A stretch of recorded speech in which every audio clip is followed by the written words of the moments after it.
وبركاته.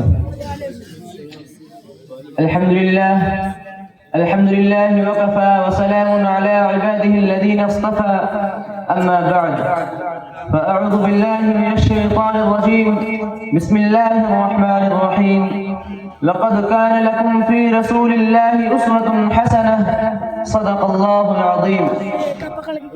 حقیقت کروں گا بیاں دوستو، حقیقت کروں گا بیاں دوستو، چاہے کٹ جائے میری زباں دوستو.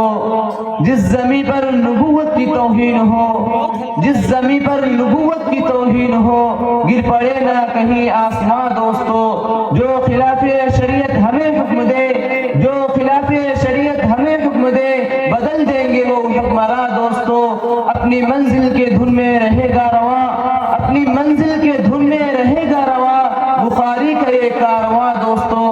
جناب صدر سامعین کرام حاضرین جلسہ، آج میری تقریر کا عنوان شان مصطفیٰ صلی اللہ علیہ وسلم ہے. آپ حضرات کے سامنے حضور صلی اللہ علیہ وسلم کی سیرت طیبہ پر تھوڑی دیر لفظائی کرنا چاہتا ہوں. میرے دوستو، حضور صلی اللہ علیہ وسلم کی سیرت ایک اٹھتا ہوا سمندر ہے. آپ صلی اللہ علیہ وسلم کی سیرت کا کوئی بھی حق نہیں کر سکتا. کسی انسان میں یہ قوت نہیں کہ وہ یہ کہے کہ میں نے حضور صلی اللہ علیہ وسلم کی سیرت کا حق ادا کر دیا. اس بات پر قرآن کہتا ہے وَرَفَعْنَا لَكَ ذِكْرَكَ، ہم نے آپ کے ذکر کو بلند کر دیا.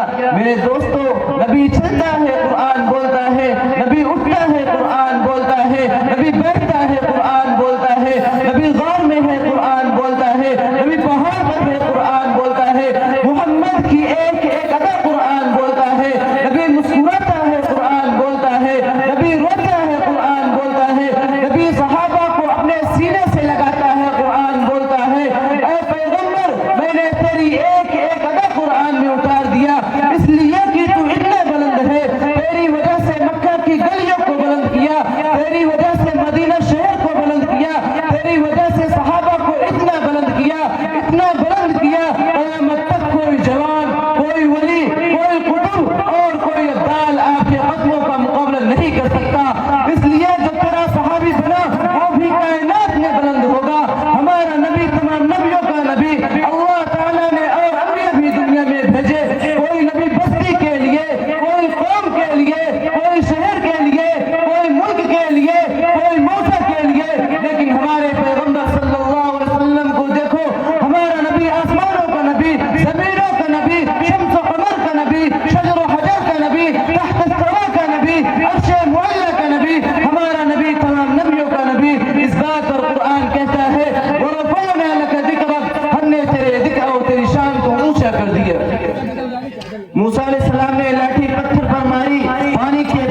عامل حضور صلی اللہ علیہ وسلم سے کہنے لگا اے محمد بتا میری مٹھی میں کیا ہے؟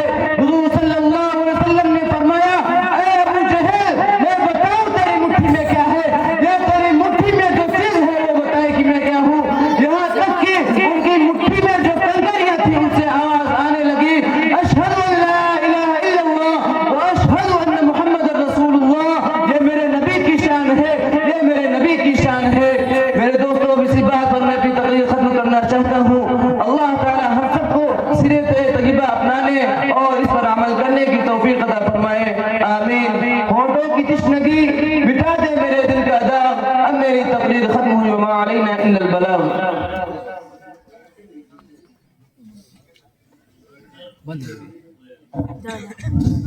تمام طلبہ سے درخواست ہے کہ جو ابھی کمروں میں بیٹھے ہوئے ہیں یا باہر گئے ہوئے ہیں ان سے درخواست ہے کہ وہ جلسے گاہ میں تشریف لائیں۔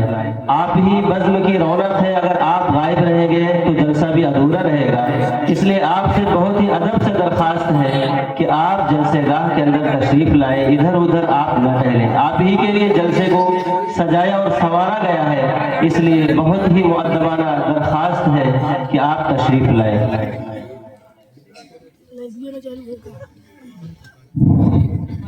اب میں دعوت سخن دینا چاہتا ہوں عزیزم محمد آصف گوپال پور کو کہ وہ آ کر اپنی نظم مدرسہ کی دعا پیش کریں۔